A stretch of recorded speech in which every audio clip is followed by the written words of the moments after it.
Anna's claws trembled against the sensor console as the impossible signature materialized on her screen. 3 years of deep space patrol duty, and she'd never seen anything like it. The energy readings were off the charts. The vessel was moving at speeds that violated every known principle of galactic physics.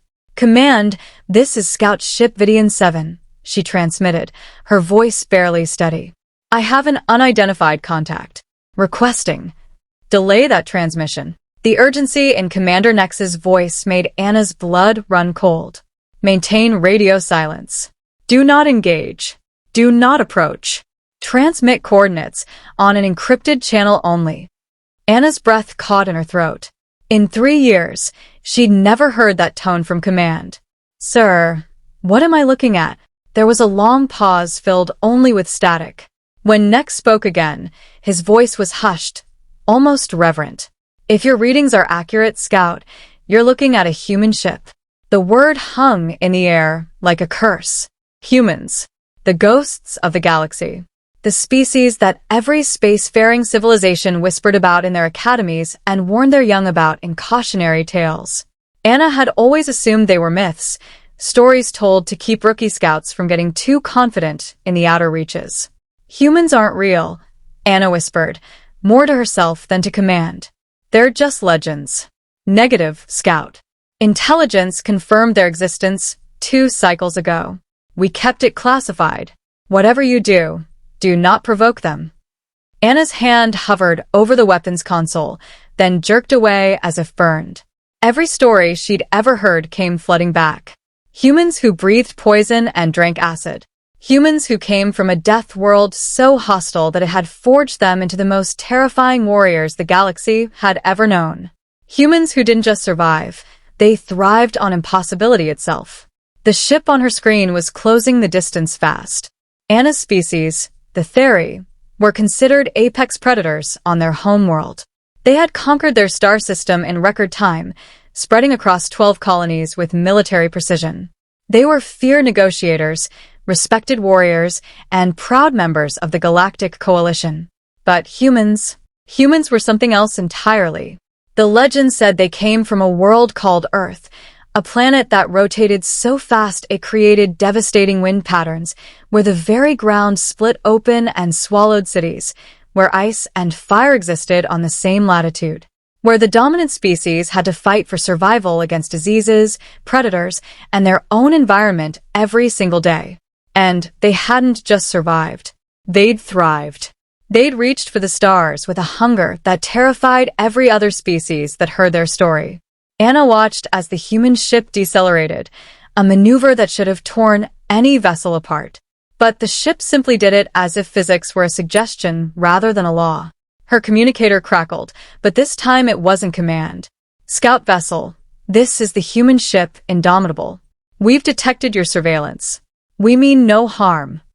The voice was smooth, almost friendly, speaking perfect galactic standard with an accent that made Anna's translator struggle.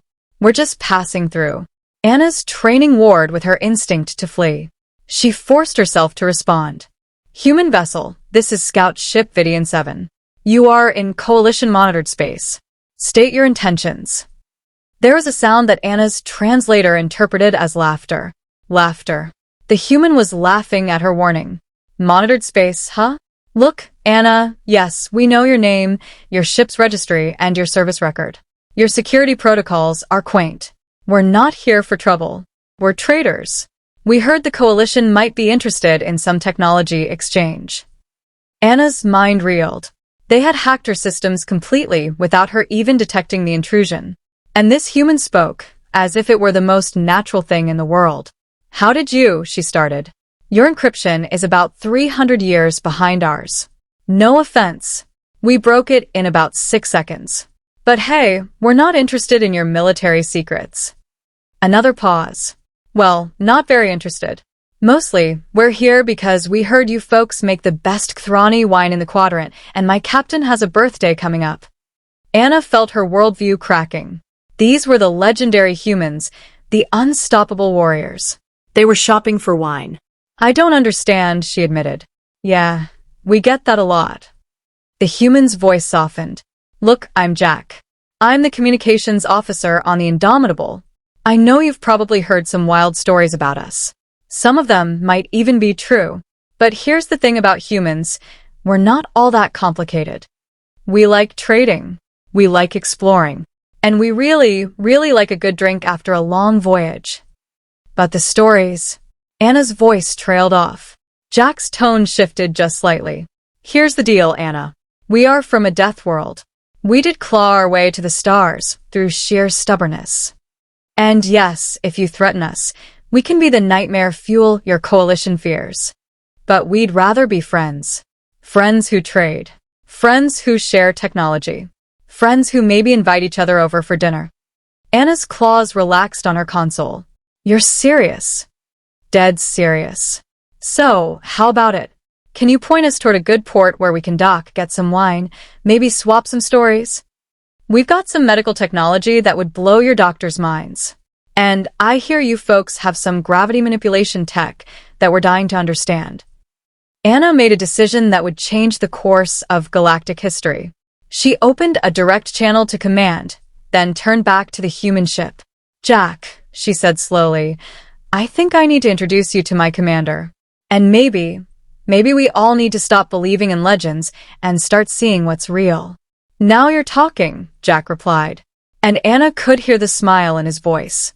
Let's make history together. As the human ship matched her course, Anna realized something profound. Humans weren't the monsters of legend. They were something far more dangerous, far more wonderful, and far more human than any story could capture. They were hope.